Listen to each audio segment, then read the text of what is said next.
Αλλά από τον πρώτο χρόνο αρχίζει και σιγουφράζει. Ο άντρας ξεκινάει πρώτος, γιατί ο άντρας είναι πιο επιρρεπής. Τον άντρα, άμα τον πει ο φίλος, ρε μαλάκα, με αυτή τη γυναίκα θα τη βγάλεις μια ζωή, τελείωση. Το ίδιο βράδυ την πήρε τη Ρωσίδα. Δεν υπάρχει περίπτωση. Το πρώτο βράδυ του γυρισμού, όταν την έχεις κάνει τη βρωμοδουλειά, εκεί είναι το δύσκολο.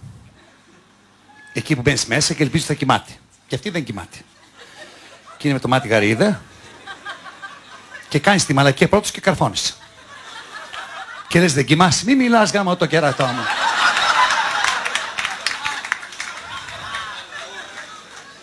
Καρφώνεσαι, δεν κοιμάσαι. Και ακούς εκείνο το κοφτό, όχι δεν κοιμάμαι. Και συνεχίζει με χειρότερο τρόπο. Ήθελες να κοιμάμαι?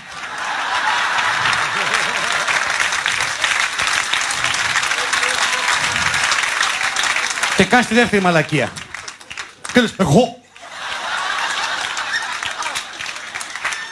Ο άνδρας όταν λέει ψέματα πάντα βάζει το εγώ. Είναι νόμο. Εγώ. Πιστεύεις ότι μπορώ εγώ να κάνω τέτοια πράγματα? Αλλά την ώρα που το λέει αυτό, άμα ακούσει καλά τη φωνή του, αυτό θαυμάζεται. Δηλαδή είναι σαν να λέει βεβαίως και κάνω τέτοια πράγματα και μου αρέσει πάρα πολύ. Αλλά το ακούς από κάτω αυτό. Εγώ να κάνω τέτοια πράγματα?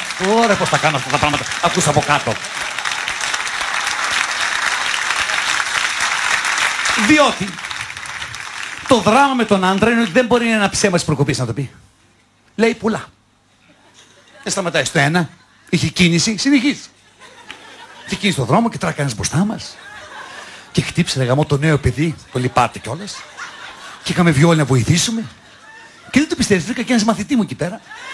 Πάνω το δυσί μου λέει ρε μαλάκα, δεν πάω να πιούμε ένα ούζο, ρε μαλάκα τώρα που ξαναβρεθήκα. Και πού είσαι, μου λέει, μην ξαναχαθούμε. Κανονίζει και τα άλλα ραντεβού. Ο μαλάκας. Μα τι μαλάκας.